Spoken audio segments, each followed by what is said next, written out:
Ja, ok. Vi tar turen... Nei, skal vi se. Vi tar turen tilbake... Går jeg her? Ja.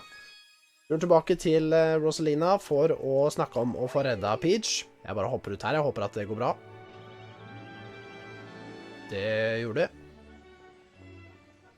Ja, stemmer den røde stjerna. Det gjør at vi kan fly, vel? Ok. Men, som sagt, la oss ta og prate med Rosalina for å snakke om å få redda Peach. Så får vi gjort det, så slipper du å være med Bowser noe mer. Yes, I want to save my special one. Who keeps getting fucking kidnapped by Bowser. I don't know how. Alright then, off we go. That's a cutscene.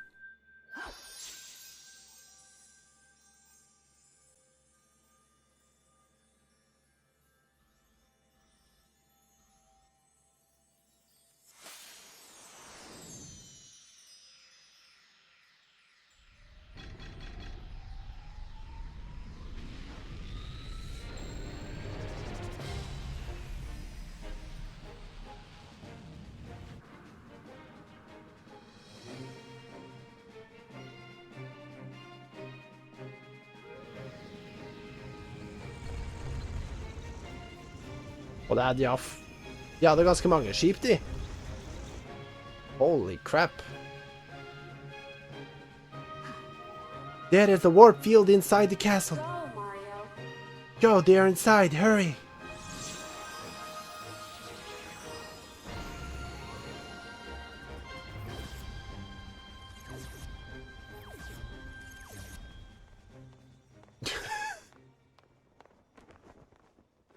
Ja.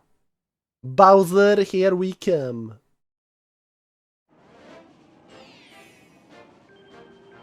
The fate of the universe. My God.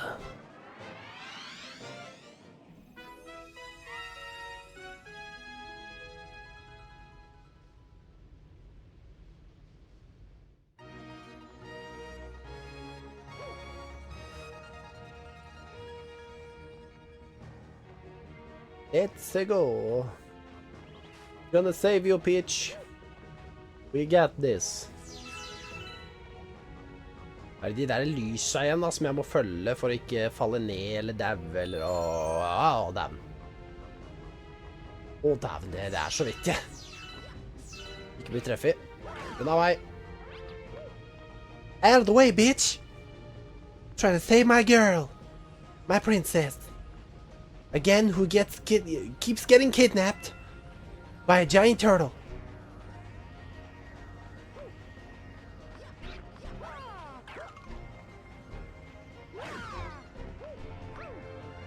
Whee!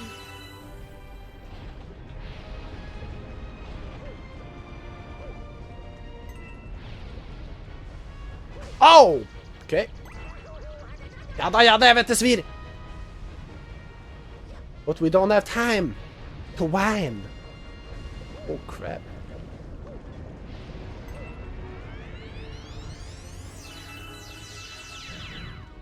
Så er vi plutselig på is, ja. Fuck, kan jeg tror egentlig jeg kan stå på ski, men, nei, stå på skøyter, men det gidder jeg ikke.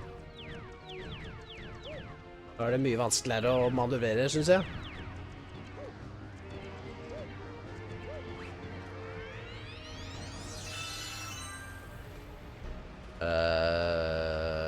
Ja vel. Og det er ørkenmusikken. Holy shit. Det var da veldig til... Du skjønner hva jeg mener når jeg sier det, ikke sant?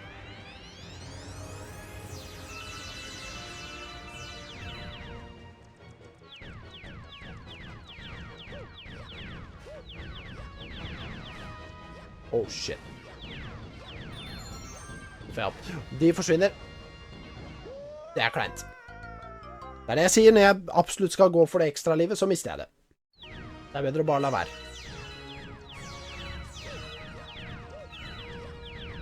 Da går vi heller videre. Å, såpass. Ja da. It burns! Shit.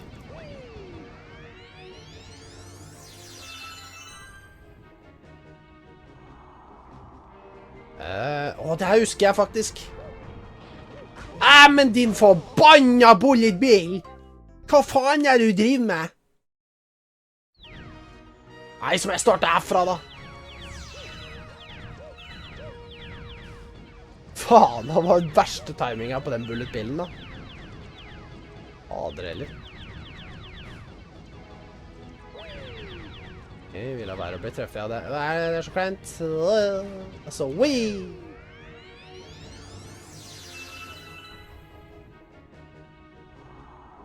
Det var seriøst verste timinga. Nei, men så skjer det samme igjen! Nesten jeg da var... det her er kleint!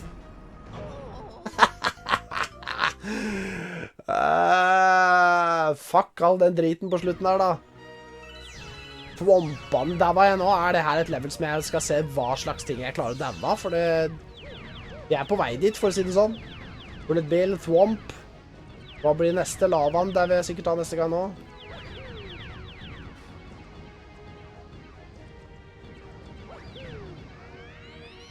Fader, ass. Det er en del starbits her, da. Det var bedre måte å gjøre det på, ok. Kan du fucke off? Sånn seriøst? Nei, men vi håper ikke. Det er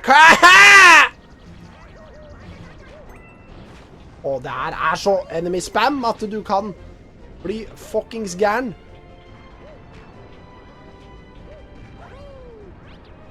Du er nødt til å fuck off. Jesus. Ja, du ødelegger den, ja. Det var det jeg var litt redd for. Klarer faen meg å komme meg tilbake der, da.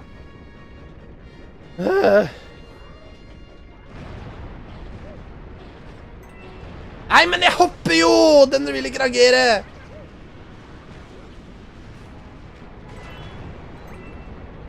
Holy crap! Du er så stygg! Dæven, heldigvis var det... Gjem deg! Heldigvis var det fuckings sånn der... Hva heter det? Invincibility frames shit. Ha det bra, fuck det her. Jeg skal vekk herfra. Jesus!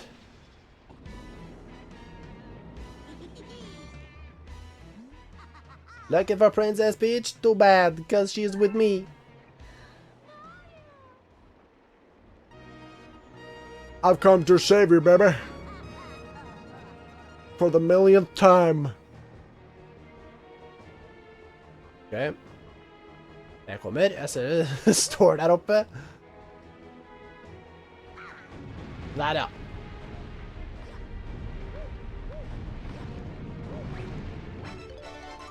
Snabli-babada-bop. Snabli-kabada-bop. Fucker! Landa rett foran da.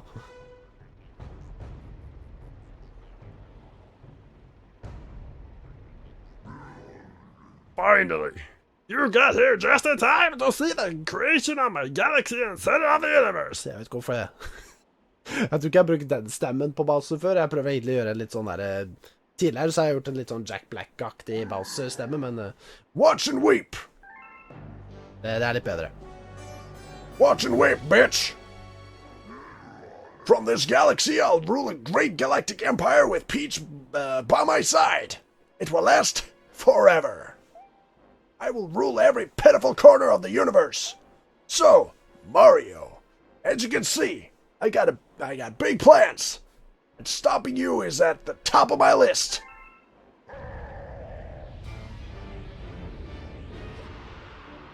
The final battle. Let's go. Jeg er glad i de der. Og den er ny. What the fuck? Jeg regner med at jeg skal slå deg når du er der!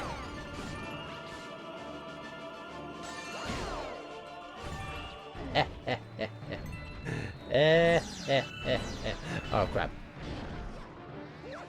Hvorfor tar du sånn fancy opp? Daven. Ah crap! Det blir bare vanskeligere og vanskeligere å ta med den, for å si det sånn. Kommer det med et par nye sånne, ja.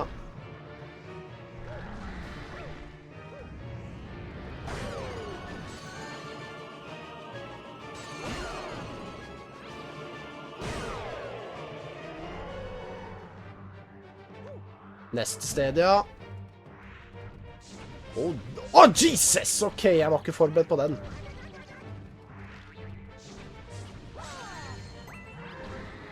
Herregud! Hva vil du jeg skal gjøre med det der? Ja, den der kanskje? Wow!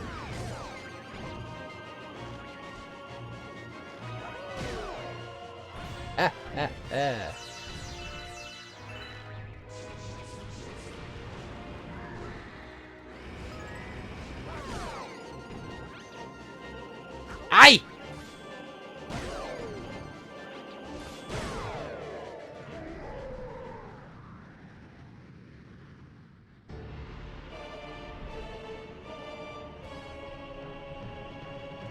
Veldig episk musikk her, må jeg si.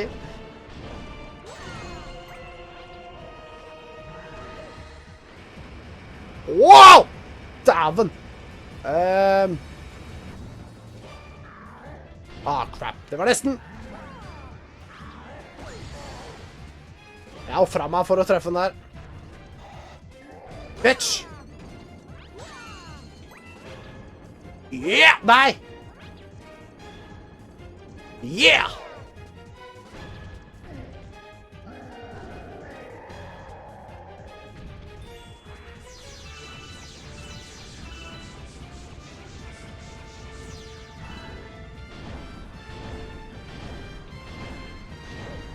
Holy fuck. Crap! Nei, altså flammekule i tillegg, da.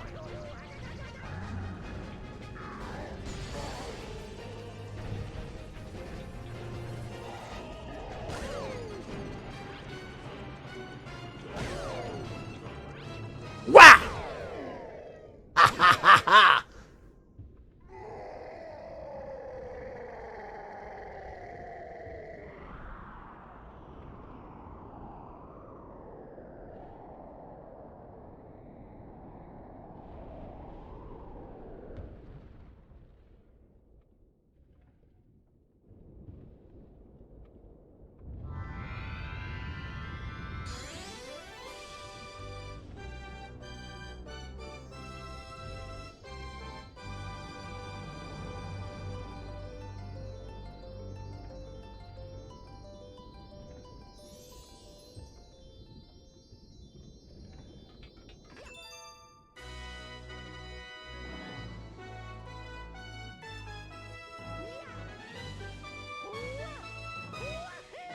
You got a grand star.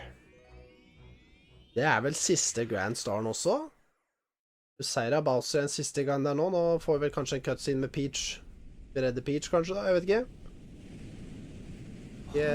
Ja. Du bare svever, du.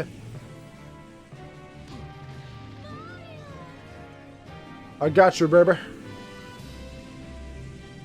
Let's fly together. Ja, det var på tide at vi fikk redda henne. 60 stjerner måtte vi ha for å kunne ta turen inn for å redde henne da. Hele verden til Bowser bare sprenger. Det er bra.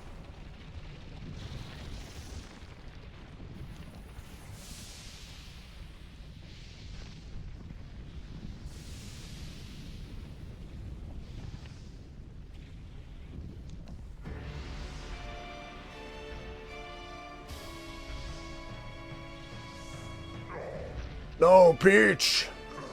Come back! Det er vel noe sånt når han kommer til å si. Jeg regner ikke hvis vi skal ha en kamp til. Jeg regner med det er over. Prøv. Ja, hele verden din forsvinner, du. No, my galaxy, my empire. This can't be happening! But it is. Boom!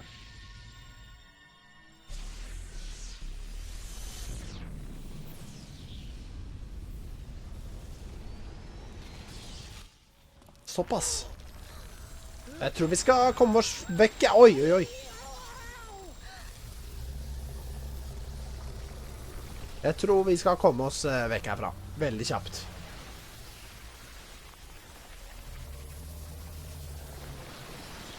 Og såpass.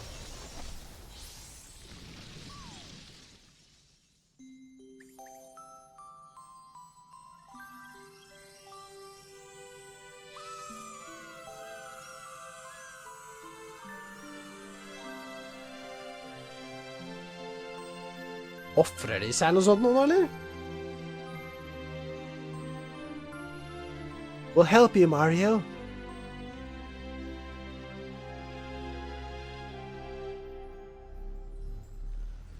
Holy shit, hva det som skjer?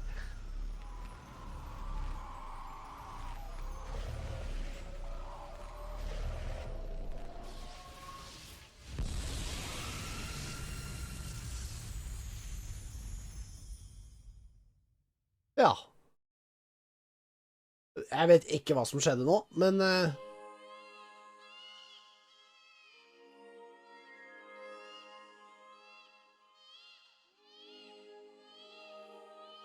din baby som skriker. Hold kjeft. Ja, jeg gjør det. The baby stars. These newborns will grow up to become galaxies someday. Kan du be henne om å la være å skrike?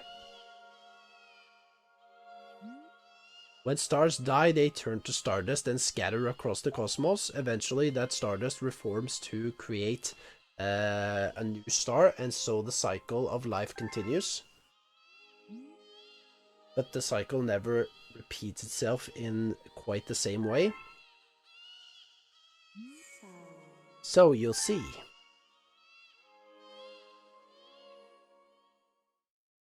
Ja.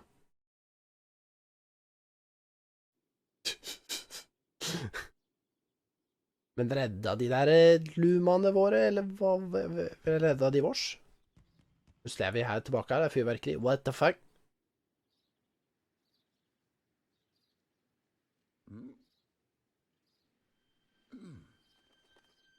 Jeg lurer vi våkna tilbake på starten igjen, liksom, at vi startet å spille om igjen. Back in the Mushroom Kingdom. Everything is back to normal. Oi, dæven, hva var det for noe? En svær sel, eller hvalross, eller noe? Der, ja. Bowser skip. Bowser Junior i hvert fall. Hvorfor er han her? Ja, det er jo starten på det her, er det ikke det? Og der ligger Bowser og... What the fuck?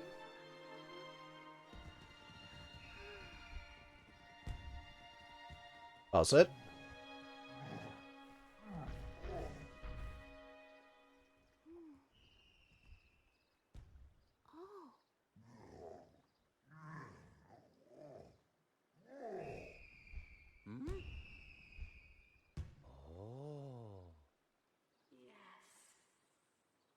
All your life carries in the essence of stars, even all of you.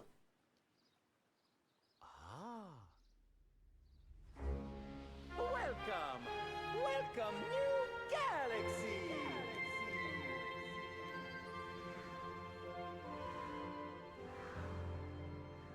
Og en ny galakse som har åpnet seg? Nei, hæ?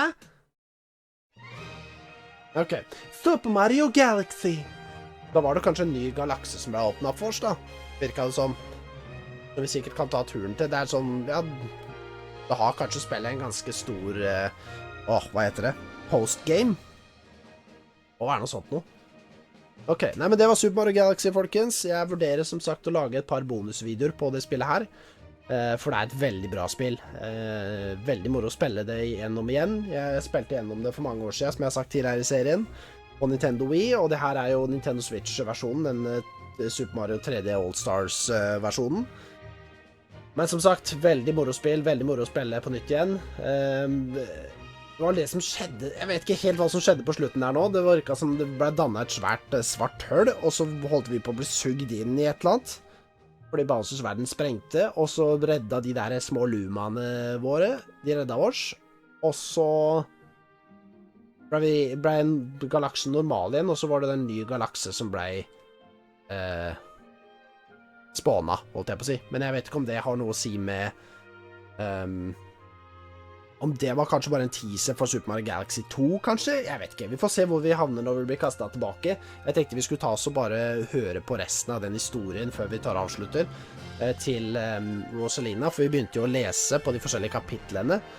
Jeg tenkte vi skulle ta turen dit bare for å høre resten av det, som sagt. Men jeg tror jeg kommer tilbake når rulleteksten er over, for nå, jeg vet ikke hvor lang den rulleteksten er her, og jeg får ikke skippe den. Så ja, jeg kommer tilbake når rulleteksten er over, Det der, vet du, da var rulleteksten over. A new chapter has been added to the storybook. Purple comet has appeared. Every game, yes, I would like to say my game. Alright, Super Mario Galaxy. Da skal vi ta turen bare inn, bare for å se resten av den fortellerhistorien. Og se generelt hvor vi blir spånet når vi kommer inn her nå. For nå har vi hørt på de 2 første kapitlene, så det er 56 stjerner igjen tydeligvis, Welcome back, I knew you would return eventually. Det er ikke så lenge vi har vært på. Please look down at your feet. This number you see represents the number of power stars you need to access another world. Ja, ikke sant? Whether you succeed or fail, just attempting the challenge will show something about your character. What a character, wow. Ok, men som sagt, det blir i bonusvideoer hvis jeg skal lage noe mer videoer på det spillet her og prøve å få tak i flere av stjernene. Men akkurat nå så tenkte jeg som sagt vi skulle ta turen, jeg vet da, og det var inn der det, for å høre resten av historien til Rosalina her.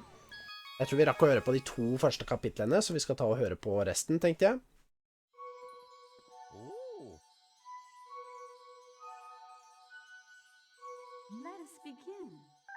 Let us begin right now. Hear the rest of the story. Chapter 3, The Comet. A beam of light pierced through the ship's window. Thinking it was the morning sun, the girl peered through the window, only to find a turquoise blue comet shimmering at her. The little girl shook the sleeping Luma awake and shouted excitedly, "We have to get that comet!" The pair descended on the comet and found that it was made of ice. They looked high and low, but Luma's mother was showered. But Luma's mother was nowhere to be found. Exhausted, the little girl sat down with the flop, utterly unable to take another step. Look! Peering down at the icy ground where Luma was pointing, the girl suddenly noticed clusters of star bits encased in the ice. Pretty good, huh? Finding star bits is my specialty, said Luma, beaming.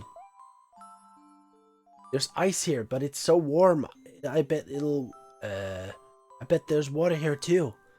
The two decided to stay on the comet for a while. Riding the turquoise comet, the pair continued their search for Luma's mother. Det var kapittel 3. Kapittel 4. The Dream. One night, the girl dreamed about her own mother. Where are you going? She asked her mother's retreating back. Without turning, her mother replied, Don't fret, dearest. I'm not going anywhere. I'm always watching over you like the sun in the day and the moon in the night. A wave of sadness washed over the girl. What about when it rains and I can't see the sun or the moon? Her mother thought for a moment before responding. I will turn into a star in the clouds and wait for your tears to dry. When she awoke, the girl's face was damp with tears. You have star bits in your eyes, said Luma to the girl. Wiping her face, the girl replied, These are tears, not star bits. I'm crying because I'll never see my mother ever again. At this, Luma began to cry too. Mama, oh mama. Og men var jo skrik på slutten der. The pair traveled through the starry skies, and though they encountered many other comets, not one of them held Luma's mother. Luma was despondent. Now, Luma, the rain clouds. I won't go away if you keep crying, the girl said. Giving Luma a squeeze, I'll give you a present if you stop. The girl closed her eyes and said gently, I'll take care of you. With these words, she felt a small spark in her heart. Kapittel 5, Home.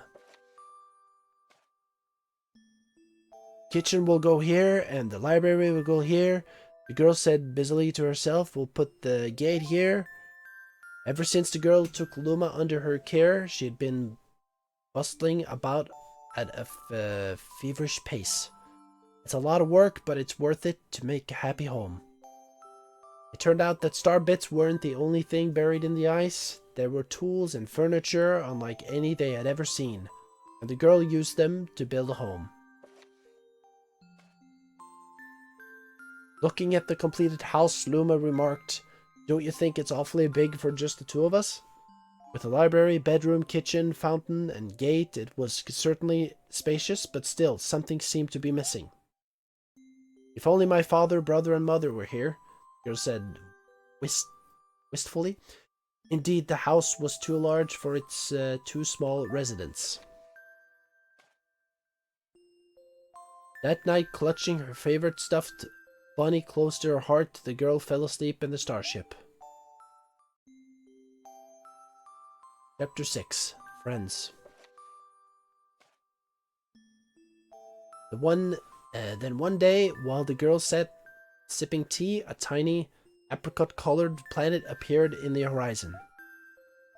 From the planet, another Luma of the same color emerged. Do you two know each other? The girl asked the two Lumas gleefully. Despite the girl's excitement, they seemed uneasy. The two Lumas neither drew closer nor backed away from each other. Instead, they just stared. Then one Luma broke the silence. My mama? At once, the apricot Luma parroted back, my mama, my mama, my mama, my mama.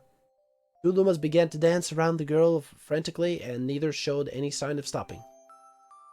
The girl was so charmed by this adorable scene that she couldn't help but laugh. And that's when something very strange happened. Suddenly, more Lumas began to pop out from the apricot planet. They were different colors, but they all shouted the same thing. My mama! My mama! The sight of all the shouting Lumas only made the girl laugh harder. What am I going to do with all these children? What the fuck? The Luma just stared blankly at as she doubled over laughing. I guess I'll have to name each and every one of you. Tomorrow, once she had finished naming them all, she would begin moving all the Lumas into the new house. Chapter 7, The Telescope. Hvor mange kapittel det? After seeing their 100th comet, a sudden thought popped into the girl's head. I wonder if my home planet is still as blue as it was. That's when she remembered her father's telescope. Peeking into the telescope, a tiny blue dot floated into sight. It was smaller than a starbit. How strange. It's so far away, but it feels so close. She twisted the knob of the telescope, and the blue dot grew until she could make a grassy hill dot with flowers. It seemed very familiar to her. Zooming even closer, a terrace on the hill came into view. I used to go stargazing there when I lived on my home planet. She remembered rubbing the sleep out of her eyes as she followed her father up that hill to look at the stars. She remembered how she and her brother would sled down that hill. She remembered having picnics with her mother and on that hill on bright and windy days. And I want to go home. I want to go home right now. The girl burst into tears, and the Lumas didn't know what to do. I want to go home. I want to... Oh, what the... Skip. Du kan gå tilbake. Jeg går tilbake. Det ikke meningen. Whoops. What to do? I want to go home. I want to go home right now. Here's... I want to see my mother. The girl was shouting now, her face wet with tears. But I know she's not here. There. I knew all along that she wasn't out there in the sky because she's sleeping under the tree on the hill. The girl's cries echoed through the stars and a hush fell over the area. Chapter 8. Wish. Though usually quite cheery, one day the girl becomes sad again. Luma drew close and tried to comfort her. Mama, you still have me. And don't be sad about your mama because she's a part of you. That means she's always close by. Like me, I love Starbits because they remind me of my mama. No, no, the girl said, unable to stop the tears.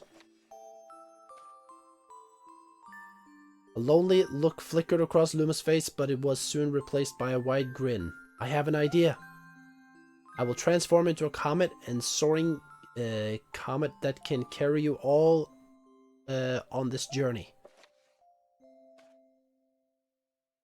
With that, Luma trailing bands of white soaring high into the sky and just as quickly started to plummet back down. Kaboom! Kablam! The ground shook, and a bright light poured out of the crater that the Luma had created. The bands of light twisted together to form a comet tail, and then Luma emerged, reborn as a comet. The girl could scarcely believe her eyes. But how? She kept asking. Our destiny as Lumas is to transform into different things, said a red Luma who had suddenly appeared. Stars, comets, planets, we can become all of these things. When I grow up, I want to become a star that makes someone special smile, said a green Luma. A blue Luma chimed in. That Luma turned into a real cutie of a comet, didn't he? All of the Lumas together said, no more crying, Mama. Thank you, said the girl in the whisper. And she pulled the Lumas close and hugged them. From that day on, starbits no longer fell from the girl's eyes. The comet set forth the girl's home planet, its long tail blazing proudly behind it. Herregud, hvor mange kapitler det enda til litt? Her final chapter, takk skal du ha, family. With its many Lumas and telescopes, the comet was quite a sight to behold. The girl and the Lumas were proud to call it home. A welcoming party for a new Luma, the girl gathered everyone in the kitchen and said in a louder voice than usual, All right, everyone, let's make a cake. A cake sprinkled with star bits, then it will be a star cake. The Lumas excitedly began to gather the ingredients. As she watched the Lumas scurry about, the girl smiled and thought to herself, this is my family now, and I will stay with them until they're ready to leave the nest. And when they do leave, I'll see them off with a smile. Because that's what makes a mother happiest. That night, when the girl lay down to sleep, a soft light enveloped her and reminded her of the blue planet that she once called home. But it would be nice to return home once every 100 years to nap in my favorite sleeping nook. Comet carrying the Lumas and the girl continues on its journey to this very day. With more family members in tow than can be counted, it's said that the comet visits the girl's home planet once every 100 years, its proud white tail glittering in the sky. The end. Ok, så det historien til Rosalina. My story is finished. Ja, da fikk vi hele historien. Vi fikk høre de 2 første kapitlene tidligere i serien. Nå fikk vi hørt resten. Jeg synes det var greit å få høre resten av den. Ja, du startet ganske å si i starten av det greiene her. Fikk en god del Jeg får bygd opp alt det greiene her selv, med hjelp av Luman selvfølgelig, men ja. This is speech. I'm in a faraway place, but I'm all right because you're coming. Du ble redda? Så jeg vet ikke hva du snakker om. Du ble vel ikke kidnappet igjen, håper jeg? Ok. Ja, uansett, vet du hva, vi tar og avslutter her borte ved Luigi. Det er en del, som dere så, 56 et eller annet stjerner igjen på det spillet her. Jeg får se hvor mye jeg tar av det. Jeg har som sagt fullført main story nå, og det var hovedfokuset. Stellevårs bare er vi. Ok. Men det var veldig moro å få spilt Super Mario Galaxy igjen. Hvorfor lister du det? Jeg ber deg ikke om å bevege det. Ok. Veldig moro å få spilt gjennom det. Jeg håper dere har likt å sett på også. Hvis dere har gjort det, så var det bare å legge en likes. Det hjelper i hvert fall serien veldig mye. Noe som er på kanalen veldig mye. Hvis dere abonnerer, vær så snill abonner, folkens, så vi klarer å få den kanalen her litt større. Det synes jeg fortjener også, med over 3000 videoer. Nesten 4000 faktisk. Jeg så vi nådde 3900 videoer eller noe sånt nå, så ja, gjerne abonner, så vi klarer å få den kanalen her litt større. Som sagt igjen, tusen takk for at dere så på serien. Veldig moro å få spilt igjen Super Mario Galaxy. Det blir, jeg lover ikke noe, men jeg vurderer å lage noen bonusvideoer på det spillet her, for det var veldig moro, og det er ikke alle levelene vi har spilt. I starten så prøvde jeg å ta hver eneste stjerne på de forskjellige banene, eller galaksene, eller levelene, hva du skal kalle det. Mens mot slutten nå så prøvde jeg bare å få redda Peach og sånt da. Så ja, men vi får se om det blir noen bonusvideoer. Akkurat nå så har vi i hvert fall 64 stjerner. Vi fikk tatt Bowser. Redda Peach. Det virket som vi ble kidnappet igjen. Det var i hvert fall det Toad sa, så vi håper at ikke det stemmer, fordi det var ja, det hadde vært det er nesten imponerende at du klarer å bli kidnappet så ofte. Jeg har sagt det så mange ganger, men det er jo det som er storyen i nesten hver eneste Super Mario-spill, at vi må redde en her. Men ja, igjen, legg en likes, abonner hvis ikke dere har gjort det, og så snakkes vi i neste video /livestream. Tusen takk for at dere har sett på Super Mario Galaxy-serien min, folkens. Vi prates.